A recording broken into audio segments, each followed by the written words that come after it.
Waiting to go live. Waiting to go live. Oh, I am live. Fantastic. This is legit my fourth attempt to get this going. I've never done YouTube live before, and I ended up having to open a different browser. Like, it's just been a mess. But finally, it is working, apparently. That or I'm just talking to myself. Talking to myself. Either way, it's cool.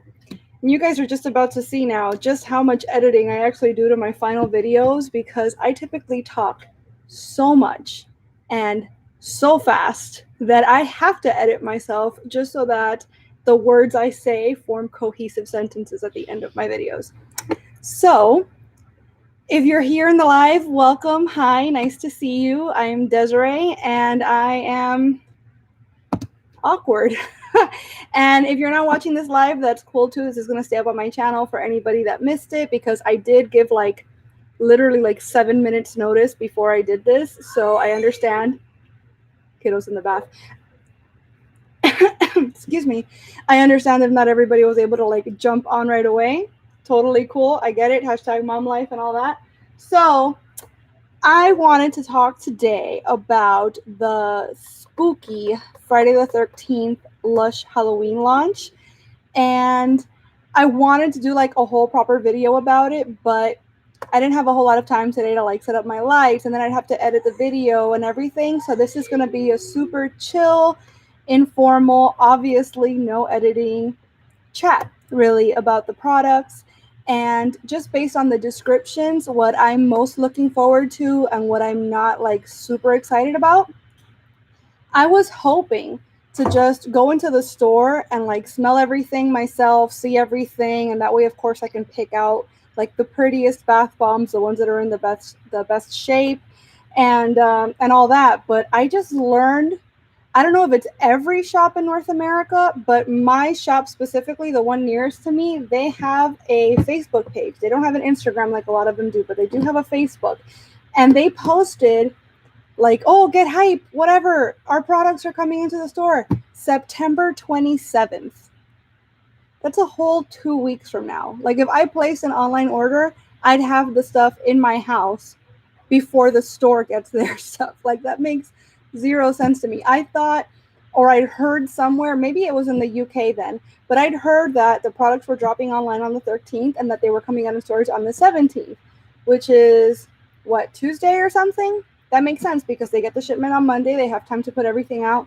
Tuesday it drops. But the 27th, that's nuts. So, all that being said, though, I did, of course, look through the LUSH websites, both the UK and the North America. I've gone through some of my favorite LUSH blogs and LUSH Instagram accounts where everybody's already posted demos and stuff they've bought, etc. And I have a list. Of course, I have notes. I take notes for everything. I have 58 notebooks at any given time. So I have my notes.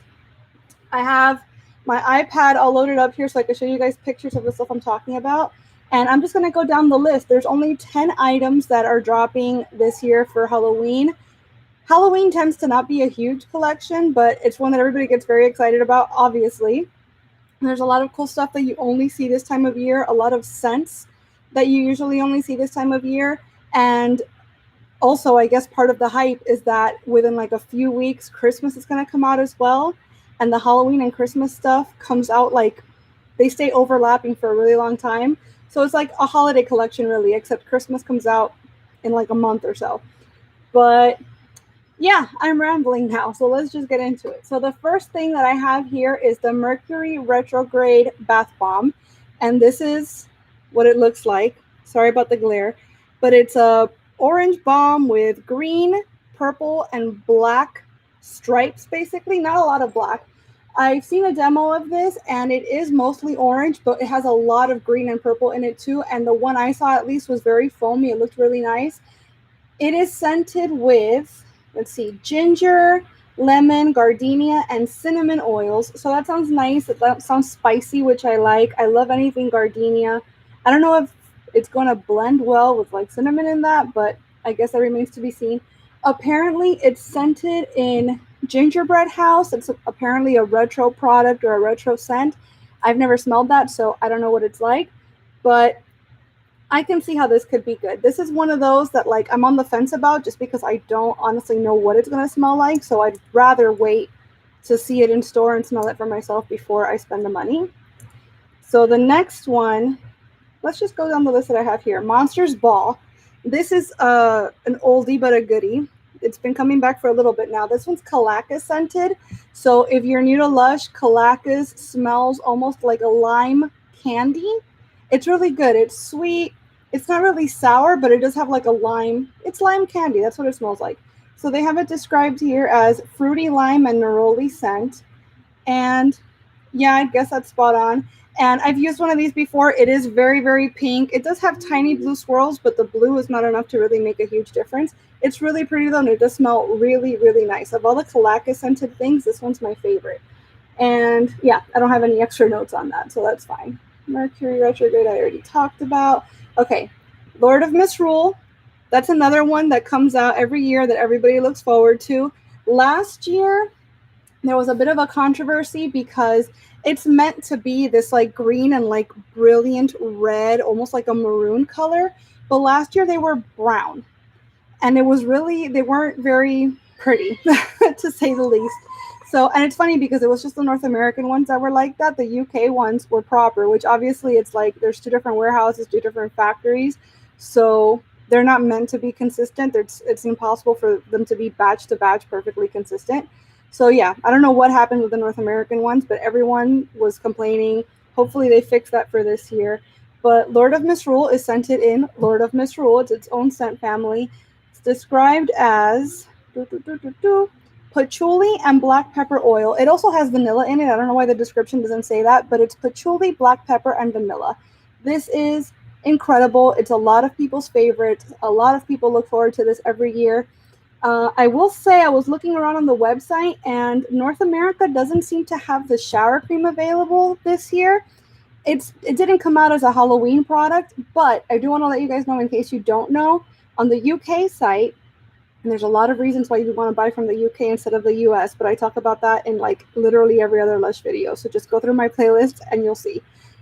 Yeah, in the UK, they have the shower cream available year round, so you don't have to wait for Halloween anymore. And if you don't want to order from the UK for whatever reason, Aliens and Monster Fun, or Monsters and Aliens Fun, depending on your store, I guess, because in the UK it's one and in America it's the other. That fun is available year round, and that's also Lord of Misrule scented. And that's actually my favorite way of getting Lord of Misrule. So just so you know. But that's back. I think there would have been a mutiny if it wasn't. So what else? Is that all the... Yeah, no, that's not all of them. Hold on. There's another bath bomb. Pumpkin Pumpkin. Look how cute that is. It's like a little jack-o'-lantern. And this is scented in organic pumpkin powder, cinnamon leaf oil, and apparently it's got a citrusy kick. I know that one of my favorite Instagrammers, it's all about the Lush, Hannah, she said that it smelled like a pumpkin spice latte, and that's enough for me. I already know I want one. The bath art doesn't seem to be anything spectacular. It just seems to be orange, but that's fine with me. I like spicy scents. I just really hope it's actually spicy, like Christmas sweater spicy, and not like Cinders spicy. Cinders came out last year, and it was meant to be. I heard, it was told that it smelled like pumpkin spice latte also, but actually it's just so sickeningly sweet, and there's hardly any spice to it at all. I was super disappointed in that. So hopefully this is not Cinders spicy and it's actually proper spicy. But yeah, that's all the bath bombs. Ghost in the Dark. It's the only soap that's coming out this year. This glare is awful. Sorry, guys. But Ghost in the Dark is a soap. It's a lemongrass scented soap. It's in the Avobath scent family. It came out last year too. The soap actually glows in the dark. It's awesome. I still have a little chunk of mine left actually, so I'm not going to be getting another one of these. But yeah, if you like lemongrass, it's really, really nice. And speaking of, they also are releasing Glowworm, and this is a fun bar. Oh, this glare. It's fun. It's basically like Play-Doh, but it's soap. It's soap, it's shampoo, it's bubble bath. And I love fun. I will very likely be buying this. I also really like lemongrass and Avobath. So Yeah, so that's one of the things on my list for sure. Speaking of, we're going to move on to the bubble bars. This is Bewitched, and it's a little black kitty, and it blinks. It doesn't actually blink, by the way. Don't be disappointed if your bubble bar doesn't blink. But it is a black cat, and as you can see, it actually leaves your water black.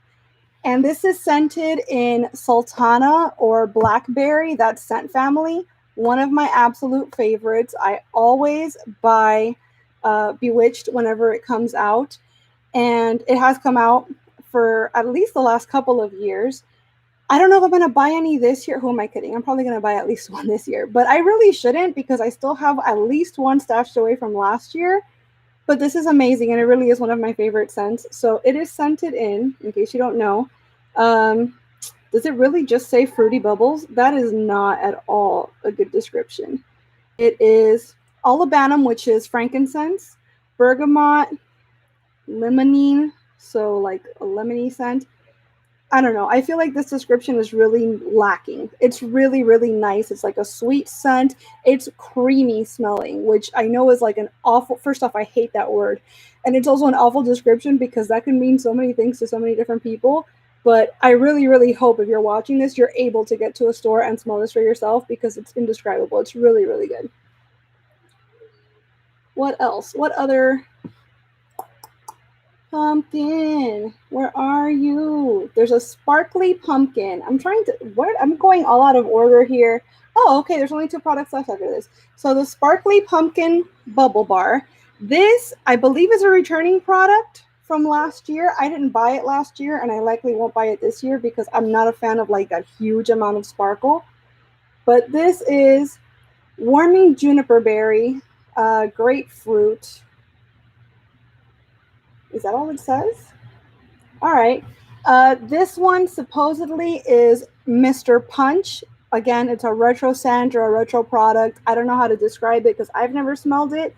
The juniper berry sounds promising. I don't get the thing with citrus. Like everything with Lush has to have citrus in it, and it's Halloween, so like I don't know why they wouldn't veer more towards the spicy scents or the warming scents, and it has to always be citrus.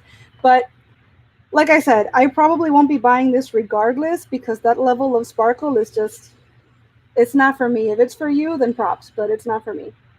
So there's two products left, and I don't know about these for myself. If you feel differently, please let me know. But we've got pumpkin spice lip scrub, and I mean, you can imagine, right? It's clove bud oil, ginger, cinnamon powder, and they use jojoba oil to soften. It's a scrub, it's a lip scrub. I don't buy lip scrubs. I mean, I'm sure they're great if you need them, but I don't live in anywhere, I don't live in a place that's like that dry where like my lips are chapped all the time or anything. So this could be fun. Like maybe I'll get a sample and try it if they'll let me in the store, but buying it, actually committing money to like owning a jar of this, I don't see that happening. And then the last product is something that's relatively new for Lush, period, but it's definitely a new thing for Halloween this year. This is Boo Shower Slime. So the concept of shower slimes is something that just happened like in the last month or two, and it's got the consistency of gack. It comes in a pot, and you use it the same way you'd use shower gel. So this is black, which, okay, it's fitting the Halloween theme. And apparently this one has like bamboo bits in it, so it's slightly scrubby. It's not like abrasive, it's not a scrub, but it is going to have a little bit of an exfoliating thing to it. That all sounds nice so far. Now, this is an energizing bubblegum scent. So it's Snow Fairy, basically. That's what everybody's saying. That's what everybody was not stipulating, but assuming, I guess, based on the description. I don't know if it's true or not. If you've actually gotten your hands on it already and you've been able to smell it, let me know if it is in fact Snow Fairy. But Snow Fairy is probably the most popular Lush Christmas scent that exists. So a lot of people are a little bit miffed, I guess, that they're using it now in a Halloween product too, because I love Snow Fairy, but to be completely honest, it is like oversaturated. Like there's Snow Fairy everything. There's bombs, there's sprays, there's shower gels, everything that you could think of. Snow Fairy, it exists. So we could leave that to Christmas. We do not need to bring that into Halloween. And yet someone thought that we did. So all that notwithstanding, I probably wouldn't have bought this anyways, because since it comes in a pot, I feel like it's a lot likelier that I'm going to just scoop loads of it out at once and use way more per shower than I need to. And this stuff is not cheap. It's like $20, $18.95 a pot. So I don't know if we need to do all of that. I probably should have told you guys the prices of everything, but since I didn't, let me go down the list again real quick. So Lord of First Rule, which is the bath bomb, $7.75. Monsters Ball, $7.95. Mercury Retrograde, $7.95. The Boo Shower Slime, $18.95. Bewitched Bubble Bar, $7.95. Ghost in the Dark, $7.95. Pumpkin Pumpkin is $6.45, but it's actually a much smaller bomb than all the others. All the other bombs are 7 ounces so far. And Pumpkin Pumpkin, which is the pumpkin spice latte scented one, supposedly, that one's 4.2 ounces. So it's like almost half the amount of bath bomb. The Fun, the Glowworm Fun, is $6.95. I always feel like Fun is the best value for your money because you can use it in so many ways. You can get so much use out of it, and it's usually pretty cheap because they kind of try to market it to kids since it's like a Play-Doh whatever. It's one of my favorite things. If you release any sort of Fun Lush, I'm almost practically guaranteed to buy. I don't know how much weight my opinion holds, but just so you know. And what are the other products? Oh, right. So the scrub, the lip scrub, and the Sparkly Pumpkin Bubble Bar, they're not listed on the North America website. So I can't tell you guys the prices. I can assume that the lip scrub is going to be somewhere in the $8 to $10 range because they usually are, and that the bubble bar will likely be in the $8 range. $8 range because again, they usually are. I couldn't say. The Sparkly Pumpkin is literally right there in the banner, but it's not available for purchase. I don't know. I don't work at Lush. But yeah, that's my little sight unseen review of all of the products that Lush is releasing for Halloween 2019. I'm pretty excited for some of them. There's others that I'm going to have to like wait and see how I feel about them once they're actually in my presence. Of course, whatever I end up buying, I will very likely film a haul and you guys will end up seeing it on my channel at some point. So I'd love it if you would subscribe, and that way you won't miss that. So thank you guys so much for watching my very first YouTube live. I got through it and I didn't cuss, so props for that. And yeah, I'll see you guys next time. Thanks again for watching. Bye.